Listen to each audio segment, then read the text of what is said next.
क्या Donald Trump को मोदी जी से प्रॉब्लम है, या क्या रशिया से सस्ता तेल लेने पर अमेरिका भड़क गया है, या फिर नोबेल प्राइज़ न मिलने की चीड़ में इंडिया पर 50% टैक्स ठोक दिया है?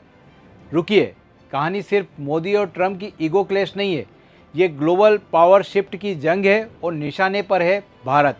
आज हम पर्सनल गॉसिप नहीं, बड़ी तस्वीर समझेंगे कि कौन सी ताकतें इसके पीछे काम कर रही है और 50% टैरिफ का अर्थशास्त्र क्या है और इंडिया को इसके लिए क्या करना चाहिए। सबसे पहले टॉपिक शुरू करने के पहले हम चलते हैं टीवी डिबेट्स की ओर।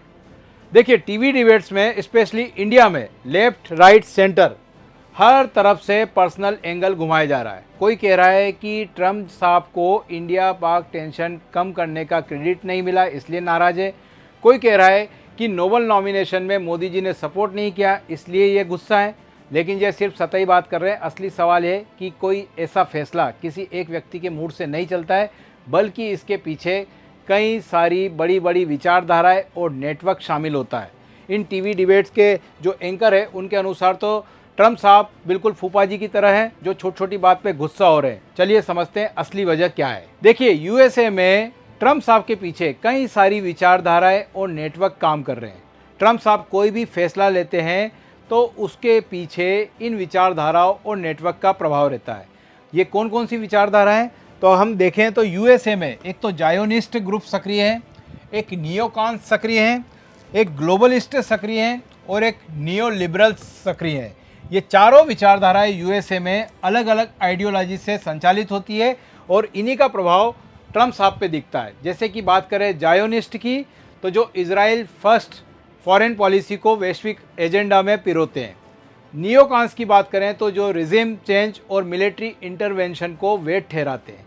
ग्लोबलिस्ट जो दुनिया की अर्थव्यवस्थाओं को एक सेंट्रलाइज्ड वेस्टर्न कंट्रोल ढांचे में देखना चाहते हैं। नियो लिबरल्स जो हर सेक्टर को प्राइवेट मल्टीनेशनल कंपनियों के हवाले करने पर जोर देते हैं, जैसे मस्क साहब। इन सभी विचारधाराओं के लिए इंडिया एक बड़ा ओपन मार्केट भी है और एक भू रणनीतिक अड्डा भी है। इनका तात्कालिक एजेंडा देखें तो ये भारत से ट्रेड कंसेशन निकलवाना चाहते हैं, यूएस के एग्री प्रोडक्ट्स और जीएमओ को डंप करवाना, हथियारों की बिक्री बढ़ाना, भारत के बाजार व संसाधनों को होलसेल में यूएस कंपनियों के लिए खुलवाना चाहते हैं और दीर्घकाल में भारत को एक डिजिटल आर्थिक उपनिवेश में बदलना चाहते हैं, जहां नीतियां अपने हित में नहीं किसी और के हित में डले। हालांकि जियोपॉलिटिकल एंगल से देखें तो इसकी परतें और भी ज़्यादा गहरी है। टारगेट में इनके सिर्फ ट्रेड नहीं है बल्कि कुछ और भी है, जैसे कि ब्रिक्स को कमज़ोर करना, ब्रिक्स जो कि डॉलर को चुनौती दे रहा था। इसके अलावा मोदी जी हर मन से ग्लोबल साउथ की बात करते थे। ग्लोबल साउथ यही था कि दुनिया के जितने भी विकासशील देश हैं उनको एक सांचे में पिरोना, और ये कहीं ना कहीं अमेरिका के लिए एक चैलेंज वाली बात हो रही थी।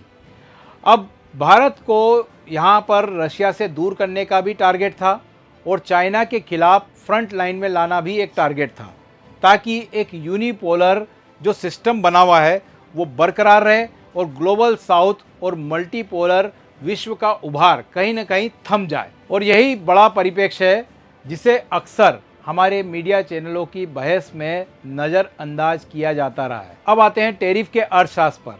6 अगस्त 2025 को ट्रंप साहब ने इंडिया से आने वाले आयात पर अतिरिक्त 25% टैरिफ लगा दिया। पहले से 25% जो था अलग, कुल 50% हो गया। नतीजा इंडिया पर यूएस का सबसे ऊंचा टैरिफ ब्राज़ील के साथ लग गया। भारत ने इसे अनफेयर कहा, अनजस्टिफाइड कहा, लेकिन टैरिफ असल में इंपोर्ट पर टैक्स लगता है।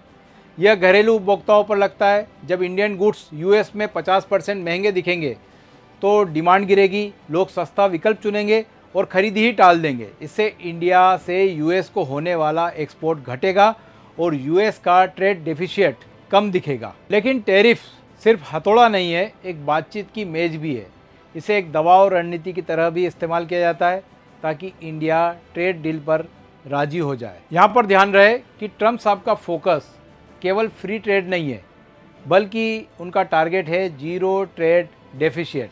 इसीलिए उन्होंने यूके, ऑस्ट्रेलिया जैसे सरप्लस पार्टनर पे भी टैरिफ लगा चुके हैं।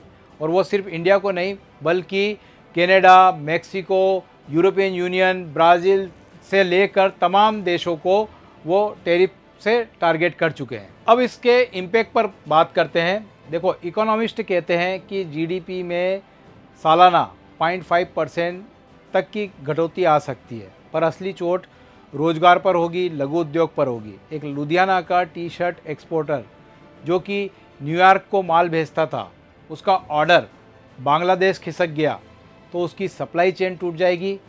टेक्सटाइल्स, कारपेट्स, फूड प्रोसेसिंग, ये लेबर इंसेंटिव इस सेक्टर से 0.5% जीडीपी की गिरावट कागज़ पे छोटी लगती है, पर कई सारी जिंदगियों पर ये भारी पड़ती है। अब सवाल ये है कि इंडिया के पास इसके लिए क्या ऑप्शंस है।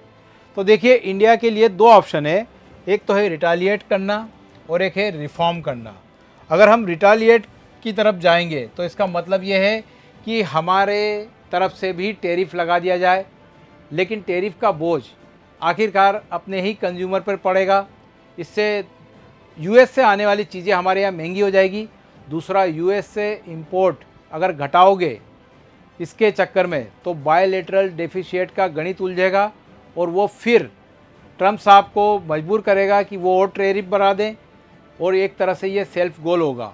तो फिर सबसे बेहतर रास्ता क्या होगा? कई सारे इकोनॉमिस्ट ये कह रहे हैं कि रणनीतिक बातचीत और समझदारी से इस डैमेज को कंट्रोल कर लिया जाए तो ये इंडिया के लिए भी फ़ायदेमंद होगा और यूएस के लिए भी फ़ायदेमंद रहेगा। अब सवाल ये होता है कि इंडिया कौन कौन से रिफॉर्म करेगा, तो इसे हम हमारे नेक्स्ट लेक्चर में कवर करेंगे, जिसमें हम देखेंगे कि इंडिया को किन किन एरिया में फोकस करना चाहिए, जिससे कि कभी भी कोई देश इंडिया को ब्लैकमेल नहीं कर पाए।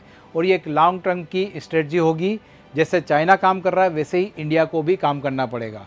और लास्ट में एक कमेंट आपके लिए छोड़ के जा रहा हूँ। आपको बताना है कि अगर आप इंडिया के ट्रेड मिनिस्टर होते पीयूष गोयल साहब की जगह, तो आप इससे निपटने के लिए कौन कौन सी एक्शन ले सकते थे। आपको ये वीडियो अच्छा लगा है तो प्लीज़ इसे लाइक करिए, अपने दोस्तों में शेयर करिए, और इसी तरह के अन्य टॉपिक्स को देखने के लिए आप हमारे चैनल को सब्सक्राइब करिए। Thank you.